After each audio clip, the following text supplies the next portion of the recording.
Hello everyone, I'm Dr. Emilia Bertolo and I'm a principal lecturer in chemistry at Canterbury Christ Church University in the section of Natural and Applied Sciences.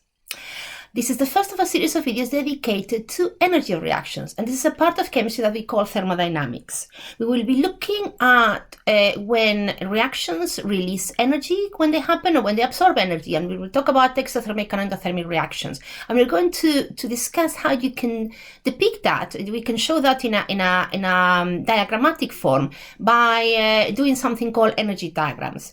We're also going to be looking at various thermodynamic functions: enthalpy, entropy, free energy, Gibbs free energy, and we are going to perform some basic calculations using these functions, specifically or most of the time using enthalpy.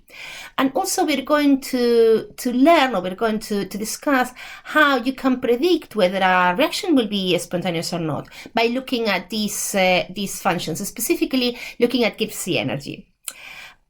I've divided the topic in several videos to hopefully make it easier to follow, and if you have any questions, just drop me an email and we can organize a tutorial.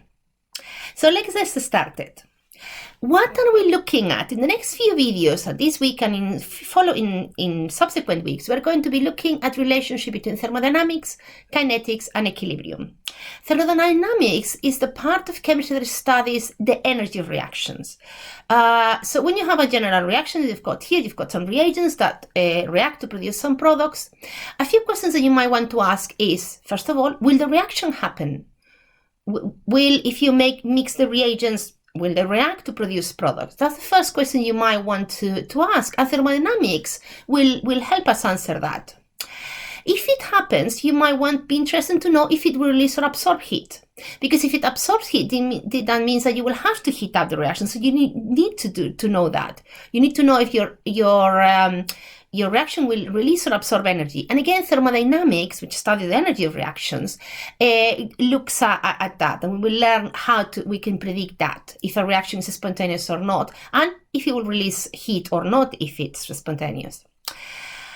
Another question that you might ask about your reaction is, how fast will it happen? Because it doesn't matter if it releases heat, it doesn't matter if it's spontaneous, if it's going to be very slow. If instead of taking a few minutes or even a few hours, it takes days, weeks, even years. So we want to know how fast the reaction will happen, and we also want to learn how we can make it go faster or slower, depending on our needs.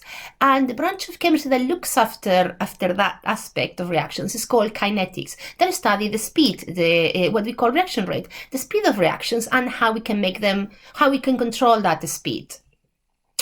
And finally, something else you might want to know about your reaction, or you will want to know about your reaction, is that we always tend to assume, oh, you've got the reagents, the reaction is going to happen, it's going to be relatively fast, I'm going to get the products. And you kind of assume that all the reagents will react, they will all make products. However, that's not always the case. In many cases, when our reaction is stuck in an enclosed space, or when you're making products that are more stable than the reagents, but not necessarily much more stable, you might have a moment in which actually the products will start colliding with each other to react back to give you the reagents. And we call that equilibrium. And it's what I'm trying to answer with the question, what can we do if it gets stuck? Is you have the reagents reacting to produce products, and at some point, after a little while, the products start reacting back to give you the reagents. You don't want that. How can you control that? How can you find out if it's going to happen? And can you find out how to not make it happen? How to favor the production of the products, which is what you want. And that is an aspect of chemistry called equilibrium, which we'll also be looking at in subsequent videos. So a few definitions to start us off. Energy. Energy is quite complicated. We all naturally, intuitively know what energy is. Oh, you've got a lot of energy, or this takes a lot of energy.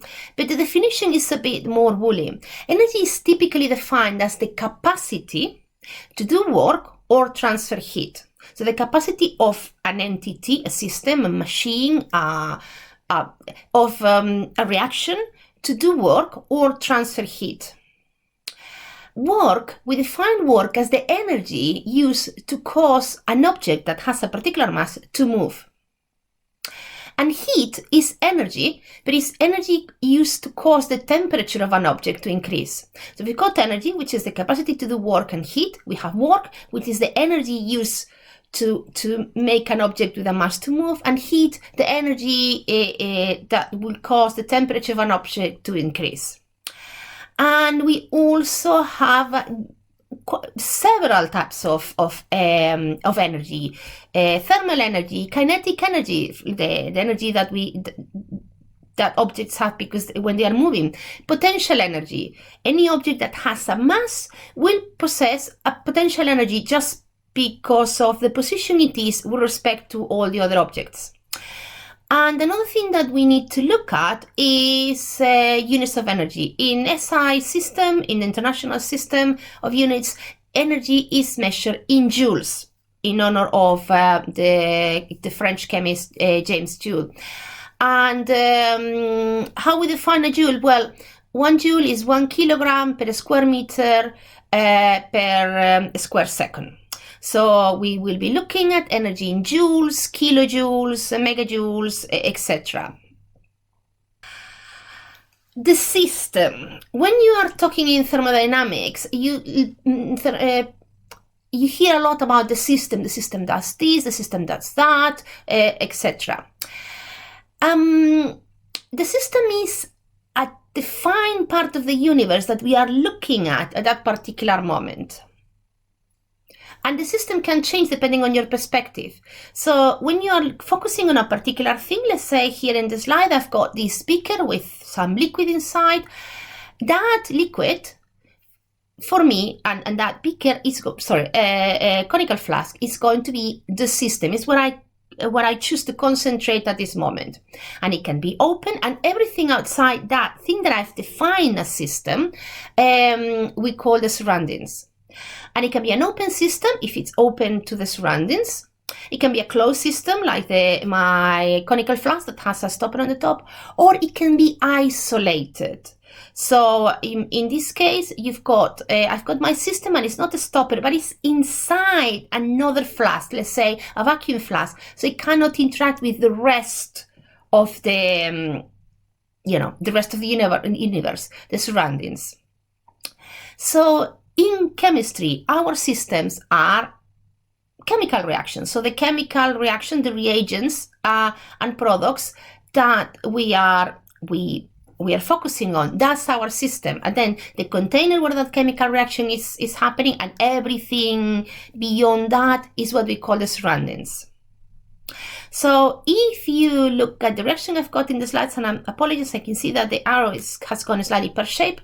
I've got quite a classical reaction. You've got hydrogen gas, 2 moles of hydrogen gas, 1 mole of oxygen gas produces 2 moles of water, and in this case it's also in gas form, and a certain amount of energy. So if I look at the mass of the reagents and the products, that hasn't changed. I've got in total 4 atoms of hydrogen and 2 atoms of oxygen, both in the reagent and the product. So the mass, yes, the structure has changed. I now have a different compound. I call it my product. So I don't have the reagents anymore. But what I don't have is a difference in mass, because it's the law of conservation of mass. When you do a chemical reaction, atoms do not appear and disappear out of thin air. They are in the reagents and they appear in the products in the same number, not organized in the same way, but they are there.